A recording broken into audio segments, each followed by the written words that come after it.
again, and welcome to the Whitespark Local Update with me, Darren Shaw. And with me, Claire Carlisle. Today, we're going to talk about what's been happening in our local search for the past week, as we will endeavor to do every single week. And so we've got all the latest news and happening for you. Claire, tell us, what is the latest thing you want to talk about? I am going to start with a piece in Search Engine Land by our friend, lovely Elizabeth Rule. And this piece is all about Google verification if you have a service area business.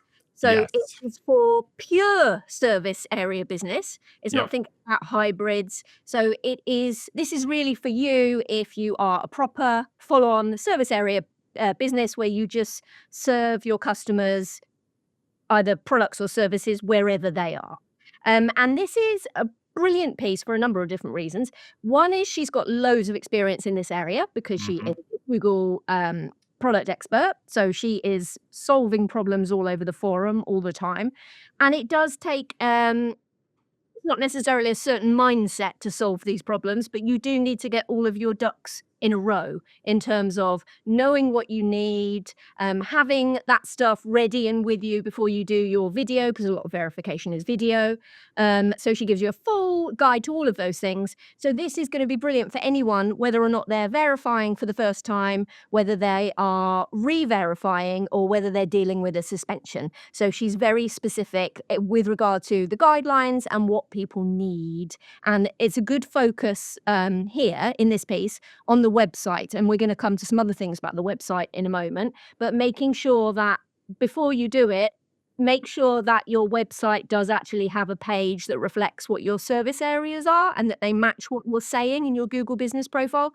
So for me, just a stellar piece to bookmark, especially if you work with service area businesses or you are a service area business, because this is going to save you a lot of time when you undoubtedly have problems, because there are so many, it is harder to keep those verified if you're a bit sketchy, I would say. I just want to clarify something. Did you say that it's important to make sure that the service areas that you set on your Google business profile are a match with what you've put on your website? Like, you should put it on your website, say, we serve these areas, and that should be on your website because that's the thing that they look at in the verification process?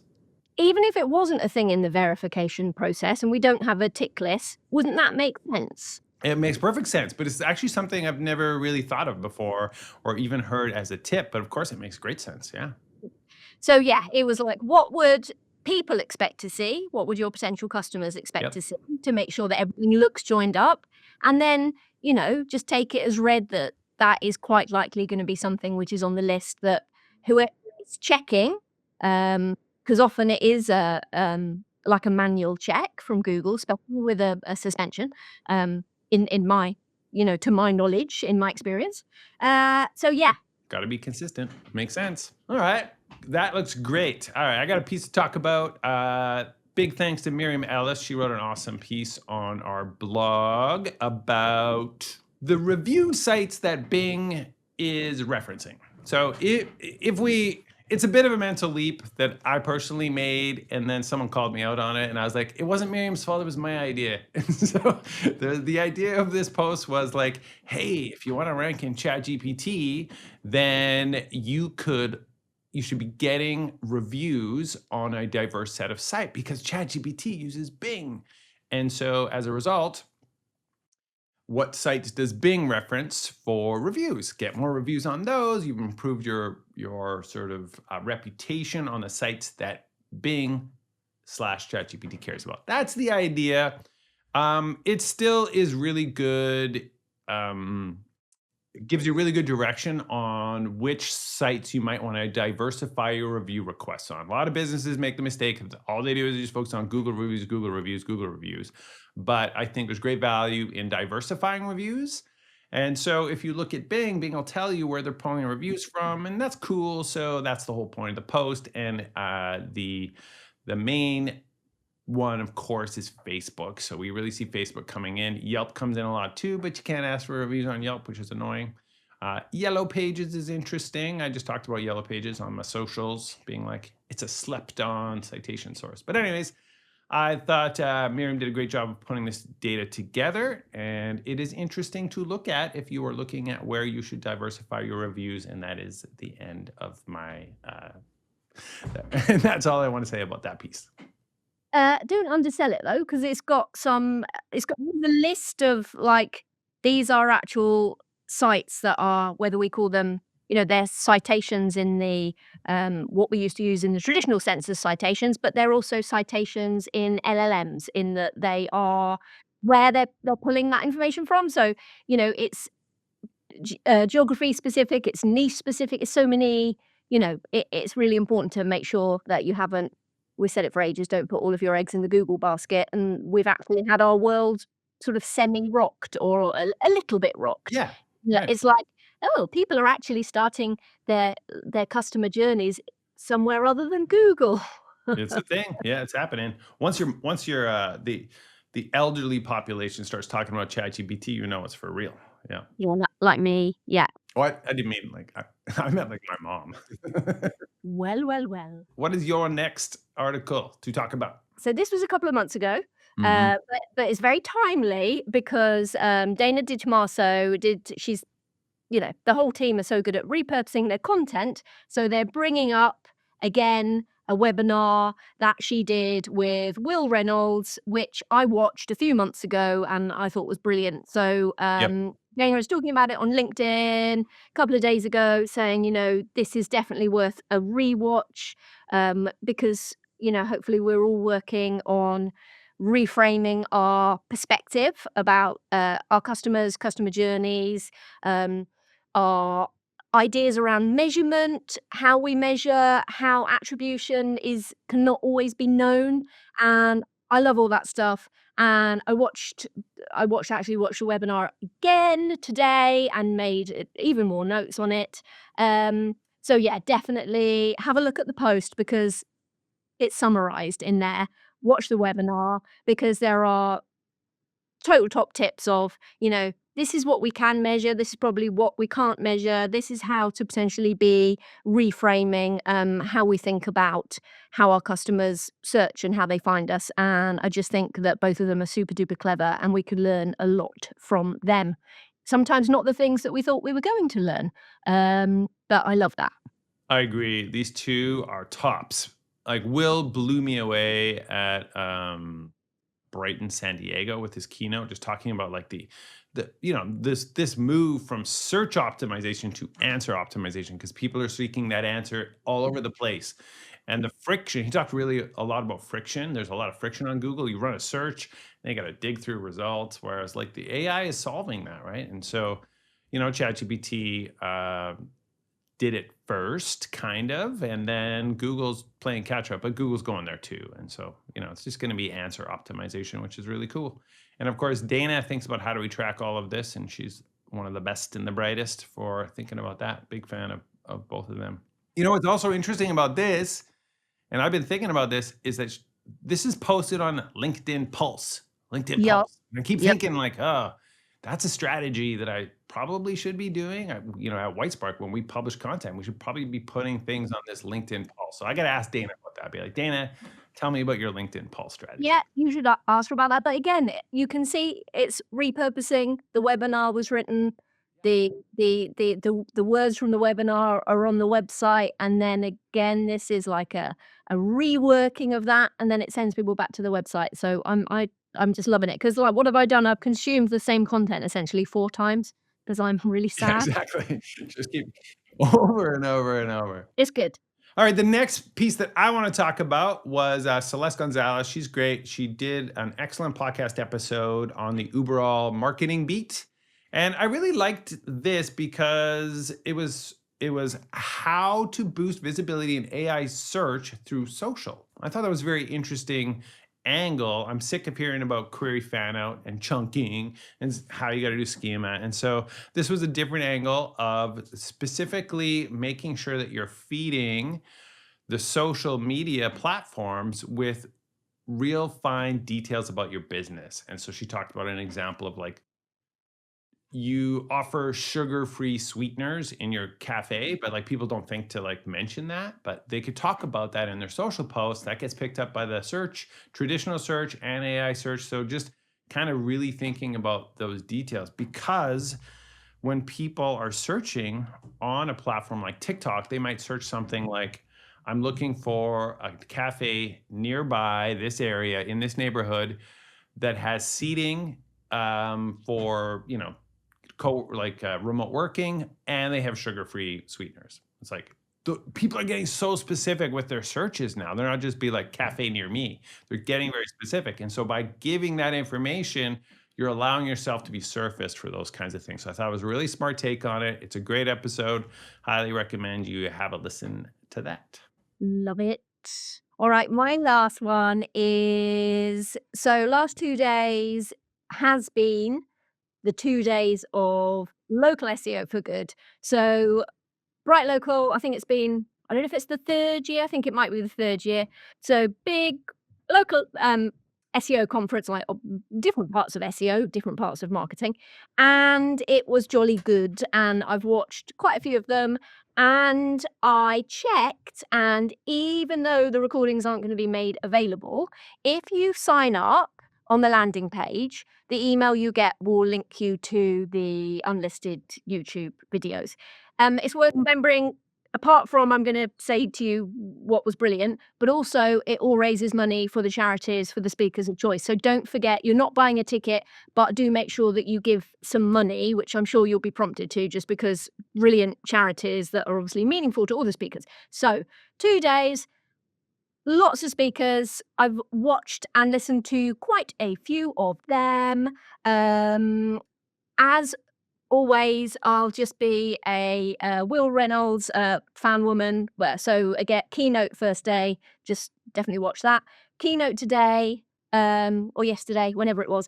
Andy Jarvis, who I Yep. really like. And again, Andy Jarvis is not an SEO. Andy Jarvis is a marketer. And we're, if ever, going back to, what is SEO? What's it Mhm. called? Is it answering? Why are you even thinking about that if you haven't been out and spoken to your potential customers to understand what they're looking for, what problem they're looking to solve, I where know. they're looking for the solutions? So when, as much as optimizing for answer engines or whatever it is and query fan out and chunking, I mean, it's all fascinating, but without actually knowing who you're trying to market to, what they need, and how you're going to meet their needs better than the competitors. So I love that, and I love the way that Andy speaks because it reminds me of all of those things.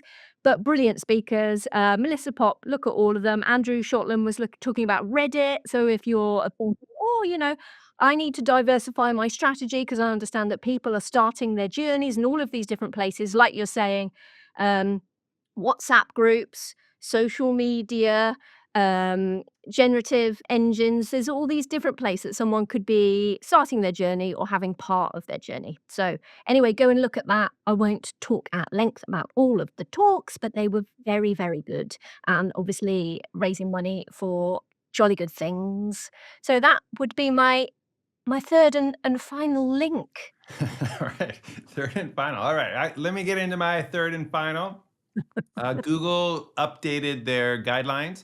They talked about specifically around links, which I thought was interesting. So there's a great article on SEO Roundtable. I suspect Barry Schwartz wrote it up, but just 3 key things with the links on your Google business profile. One, they need to go to dedicated landing pages.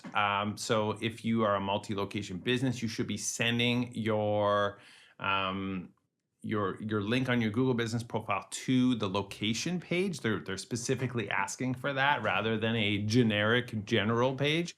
They don't want you to send them to a service page or whatever. So they're being very clear about that in their documentation now. Links got to go where they say they're going to go. So this is for like if you have like a booking link, it needs to go to the booking page. If you have a message us link or contact us, you should go to your contact page. So they're saying specific about that. And the links have to be crawlable. So we already knew this. Links should always be crawlable, but they've just gotten very explicit about it in their documentation. And this is a gotcha that a lot of people got messed up with. Like if they couldn't verify their profile, they were getting all kinds of problems because they were blocking Google and robots.txt or something like that. And sometimes they don't know, they like people will check the robots.txt, but within WordPress, like the non-crawlable is set as like a meta tag, the no index, no crawl. I don't remember what it is right now, but basically that. And so basically this was an update. Google's getting very explicit in their documentation. And so yeah, you should know about that. Yeah. I'm interested to know. One, yes, please. Thank you very much. Yeah. That's great. That's what I would like to see. Yeah. All of these like multi-location businesses with like 200 locations that are all linking to their homepage makes me Yeah. want to smash my head against the wall. Yeah. And I would love it if, Google is saying this is a guideline, this is what you need to do. I would really like it if they really mean it. I know. Yeah. They Um, enforce some of this stuff. Yeah. yeah, and I think of the people that say, you don't need a business website, you don't need a website, or you can just link to your Facebook page. There are so many Google business profiles that do link Sure. to like Yeah. a If social you don't have a website, media. it's Yeah. fine. Yeah. So I'm interested to know how heavily, how this will affect existing Google business profiles that aren't following these guidelines. Yep, me too. I think they will probably say some stuff, but not enforce it as they typically do. So we'll see. I got a few real quick ones. Shelby Blackley, shared on LinkedIn a really crazy screen share of her trying. She searched IKEA, but she could not find IKEA's website in the results. It's just like this whole 0-click search. Like, unbelievable how Google has done this. So I thought that was kind of crazy. Another quick one is from Amsiv. Does LLM traffic convert better than organic? New data-backed study. Everyone says this. They're like, oh yeah, well, ChatGPT, if you get any of these from ChatGPT, they're way higher likely to convert. According to this research, he studied 50 websites, looked at all the traffic, and said, no, it's not true.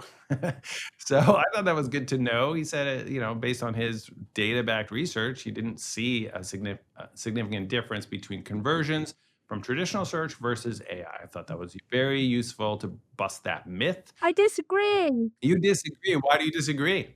Because that's the findings from someone's small sample of research. I did think that. It's only 50 sites, but 50 sites for me is quite a bit. That's actually decent enough amount of sites. But we're all involved with our own like customers and clients, and unless we look at our own like use case scenarios, I don't think that Yeah. we can. This is kind of the first person to say it, but honestly, people float ideas and then they just reshare those ideas. I want to see more data, and that's what this is. And so I'm glad that this is out there. Yeah. Okay. Oh, and my final thing is that there is a new category on Google Business Profiles for insurance agent. And I can't believe that category didn't exist before, but it does now. And this is always an opportunity when Google launches a new category. All your competition has no idea. And so you just throw that on your profile and you get the quick wins because you're one of the very few people that has that category. So insurance agent is a good one. Every once in a while, these good new ones come up.